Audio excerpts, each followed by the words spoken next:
చూస్తా చూస్తా కన్ను మూసుకుని కన్ను తెరిచేసరికి దాదాపుగా 2 సంవత్సరాలు కన్ను మూసుకుంటూ అయిపోయేట్టుగా అయిపోయింది. మొత్తానికి 5 బడ్జెట్లు ప్రవేశపెట్టే అవకాశం రాష్ట్ర ప్రభుత్వానికి ఉంటుంది. అందులో 2 అయిపోయినాయి. మూడోది ఇప్పుడు మార్చిలో, ఫిబ్రవరి చివరిలోనో మార్చిలోనో మూడో బడ్జెట్ ప్రవేశపెడతారు. దాని తర్వాత ఇంకా మిగిలిండేది 2. ఇక్కడ నుంచి ఒక 3 సంవత్సరాలు. ఆ 3 సంవత్సరాల్లో 1.5 సంవత్సరం పోతే దాని తర్వాత నా పాదయాత్ర కూడా స్టార్ట్ అయిపోతుంది.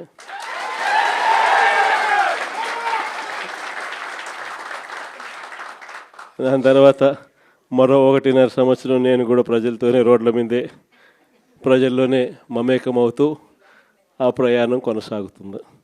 ఇది మరీ ముఖ్యంగా ఎందుకు చెప్పాల్సి వస్తూ ఉంది అంటే, ఈరోజు పరిపాలన చాలా అంటే చాలా అన్యాయంగా జరుగుతూ ఉంది.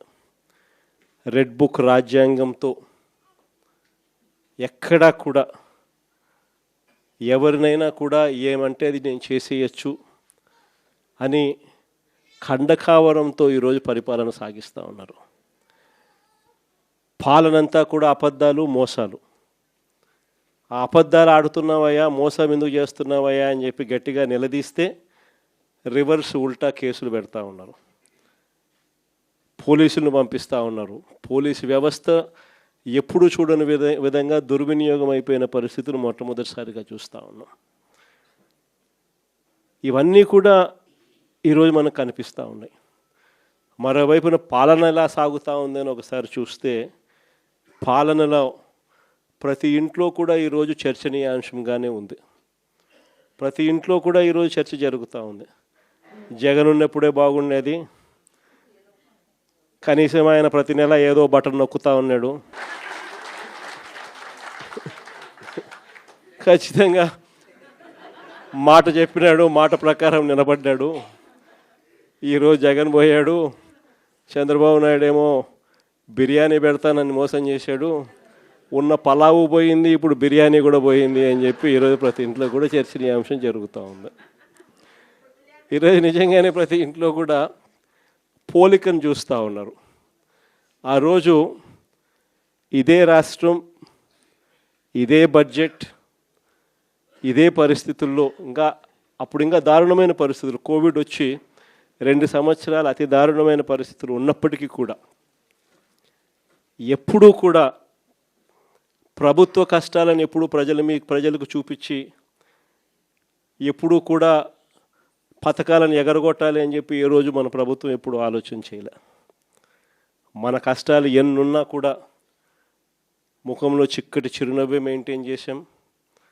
ప్రజలకు మాత్రం చెప్పిన ప్రతి మంచి కూడా చేసి చూపించిన ప్రభుత్వం మనది. కానీ ఎప్పుడైతే మనం ఓడిపోయినామో, ఎప్పుడైతే చంద్రబాబు నాయుడు గారి పాలన ప్రజలు మళ్ళీ తిరిగి చూశారో అప్పుడు తేడా కనిపిస్తూ ఉంది.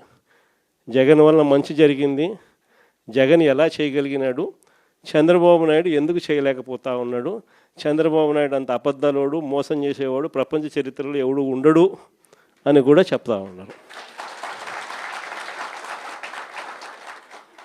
ఒకవైపున ఉన్న పథకాలన్నీ రద్దయిపోయాయి, మరోవైపున ఈయన చెప్పిన సూపర్ 6లు, సూపర్ 7లు అన్నీ మోసాల కింద తేలిపోయాయి.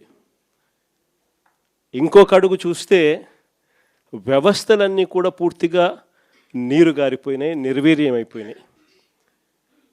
ఆశ్చర్యం కలిగించే విధంగా స్కూళ్ళు అయితే కలకలలాడుతూ ఉన్నాయి.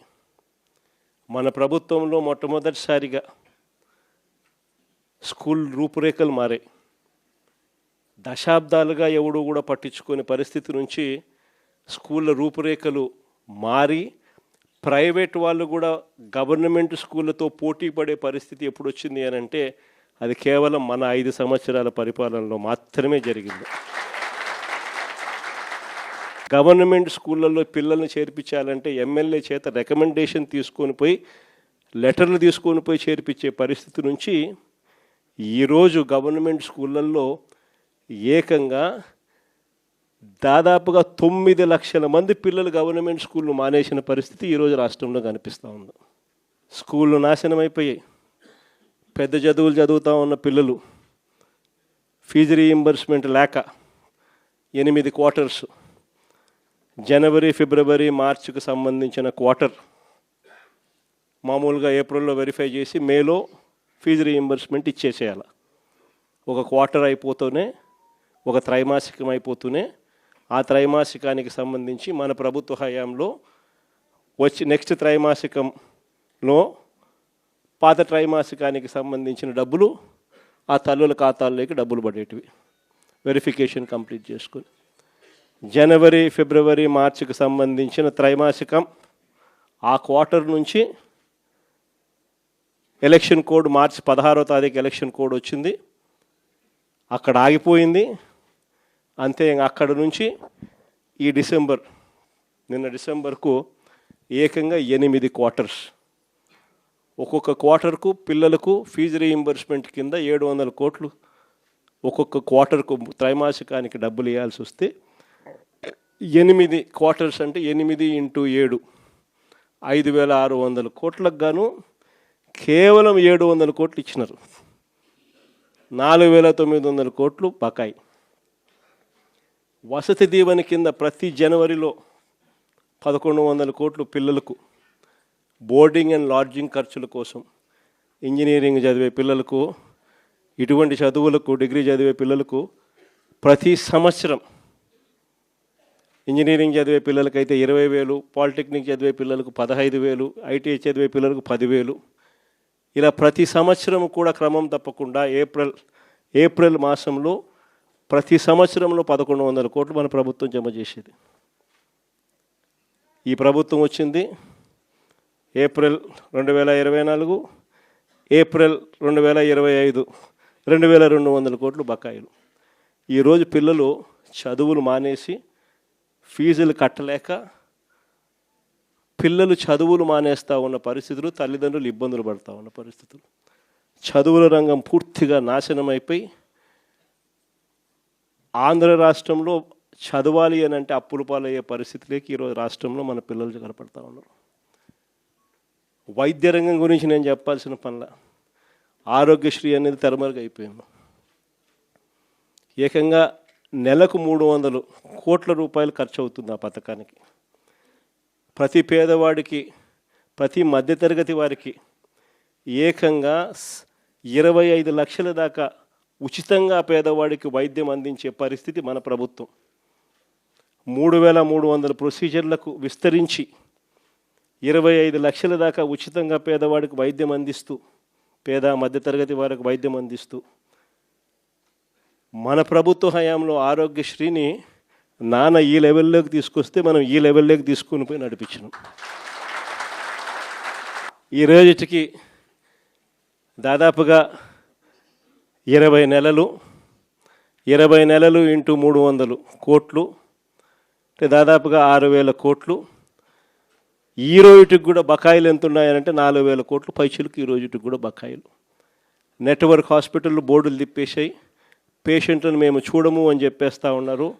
ఈరోజు ఆరోగ్యశ్రీ అనేది హాస్పిటల్లో కనపడని పరిస్థితుల్లోకి చంద్రబాబు నాయుడు ప్రభుత్వంలో జరుగుతూ ఉంది. 104, 108 మన ప్రభుత్వ హయాంలో కోవిడ్ టైంలో కూడా ఫ్లాగ్ చేసి 104, 108 వెహికల్ మొత్తం పంపించి కొత్త వెహికల్స్ తీసుకొని వచ్చి ప్రతి మండలానికి పంపించిన కార్యక్రమం మందైతే ఇప్పుడు ఆ వెహికల్స్ అన్నీ కూడా పడకేసినాయి. తెలుగుదేశం పార్టీకి సంబంధించిన డాక్టర్ల వింగ్ హెడ్ అంటే ఎవడో కేవలం 5 కోట్ల రూపాయలు కూడా లేనోడు 104, 108 వాహనాలు కాంట్రాక్ట్ ఇచ్చినారు. పూర్తిగా బండ్లన్నీ పడుకున్నాయి, స్కాములు చేసినారు. పూర్తిగా బండ్లు రాక ఈరోజు 104, 108 ఫోన్ చేస్తే 2 గంటల తర్వాత వస్తామని చెప్తున్నారు. 108కి ఫోన్ చేస్తే ఆరోగ్యశ్రీ అన్నది పూర్తిగా పడకేసింది. వైద్యం అన్నది పేదవాడికి అందకుండా పోయే పరిస్థితిలోకి వచ్చింది. గవర్నమెంట్ ల్యాండు, గవర్నమెంట్ బిల్డింగులు, పనిచేసే స్టాఫ్ గవర్నమెంట్ స్టాఫ్, జీతాలు ఇచ్చేది గవర్నమెంటు, స్కాములు చేస్తూ ప్రైవేట్ వాళ్ళకి ఇస్తున్నాడు. ఉట్టి జీతాలకే ఆ మెడికల్ కాలేజీలలో సంవత్సరానికి నెలకు 5 కోట్ల రూపాయలు ఒక్కొక్క కాలేజీలో అవుతుంది.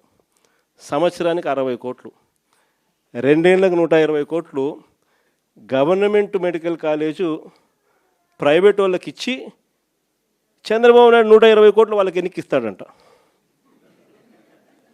ఇది ఎక్కడైనా మీరు విన్నారా? గవర్నమెంట్ది ల్యాండు, గవర్నమెంట్ది బిల్డింగులు, గవర్నమెంట్ స్టాఫు, జీతాలు ఇచ్చేది గవర్నమెంటు, నడిపేదేమో ప్రైవేటు, లాభాలేమో ప్రైవేటు కంట. ఇట్లాంటి దారుణమైన స్కాములు చేస్తే మేము అధికారంలోకి వచ్చినాక 2 నెలల్లో బొక్కలు వేస్తానని చెప్పిన.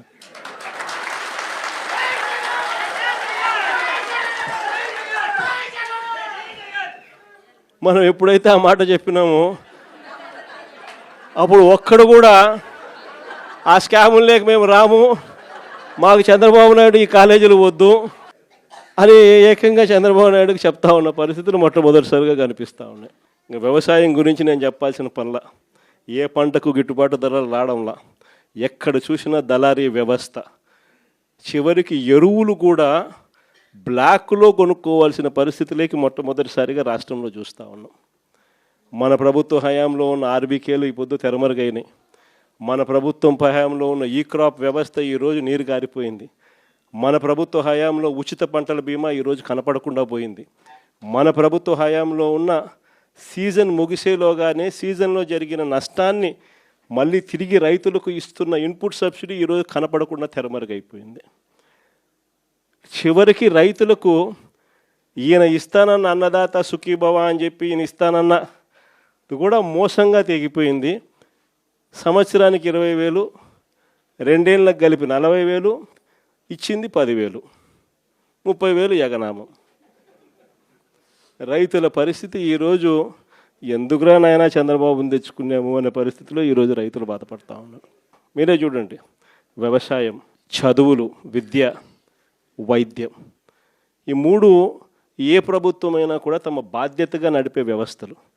3 వ్యవస్థలు పూర్తిగా కుప్పకూలిపోయినాయి. 4వ వ్యవస్థ లా అండ్ ఆర్డర్.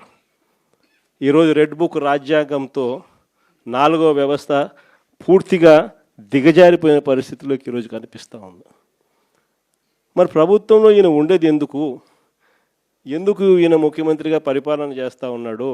అందరికీ అన్నీ ప్రైవేట్ ప్రైవేట్ ప్రైవేట్ ప్రైవేట్ అనేసరికి ఆ ముఖ్యమంత్రి కుర్చీ కూడా ప్రైవేట్కి ఇచ్చేయచ్చు కదా. ఎందుకు అన్నీ ప్రైవేట్ ప్రైవేట్ ప్రైవేట్ అనేటట్టుగా అయితే ఈయనకి ఎందుకు ఓటు వేయాలా? ఈయన ఏం చేయడానికి అని చెప్పి అక్కడ ఉన్నాడు.